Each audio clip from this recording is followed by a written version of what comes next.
On this Wired Wednesday, we're checking in with GV Wire reporter Edward Smith to find out why taxpayers are now in the middle of this city-county dispute. Edward, thanks a lot for joining us today. Hey there, Kim. So the last tax sharing agreement between the city and county, that expired in 2020. So why does the city need and want more money? So when they did one property tax review in 2021, they came up with this. They found out that they were a little bit short on police and fire using this calculation. And so now they're applying this same calculation to this one parcel. And they're applying it to all parcels, all properties annexed since 2002, basically showing that the homes aren't generating enough revenue. But builders say that actually their calculations are wrong, and this additional tax is unnecessary. All right, so who is affected? Is it only this one parcel or everybody? It's going to be all new developments built since 2002. Now, it isn't going to affect existing homeowners, but going forward, there's about 6,600 acres of land that our homeowners and apartment builders are going to be hit with this additional tax. It's about $164 a year, so it's not much. But builders say that it's unnecessary, and the city has calculated it wrong.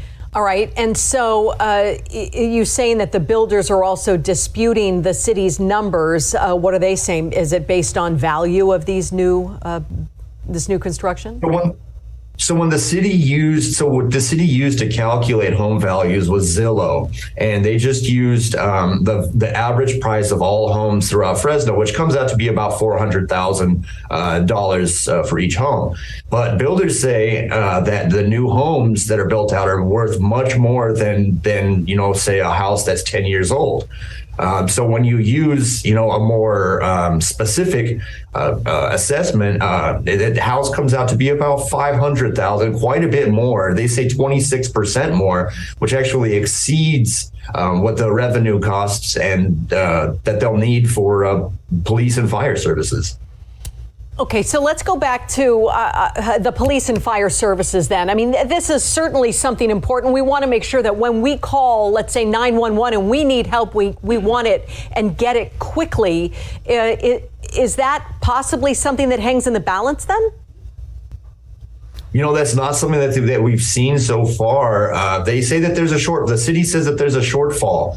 But builders say that going forward, there is enough money. The money police and fire did get budgeted in the last budget season, somewhere around $250 million.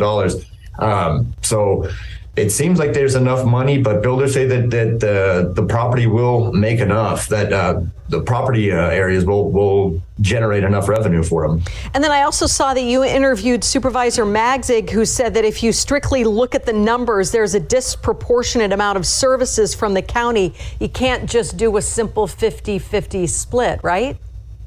Yes. So the county says that Fresno uses an inordinate amount of services from the county, and that prevents them from ever agreeing on a 50-50. Supervisors have said that they are not going to go for a 50-50, and that the previous agreement, which is more 32-68, where the city gets 32% and the county gets 68%, that's more in line of what they're looking to restore. Okay. Edward Smith with GV Wire. Thanks a lot for joining us on this Wired Wednesday morning. Thank you.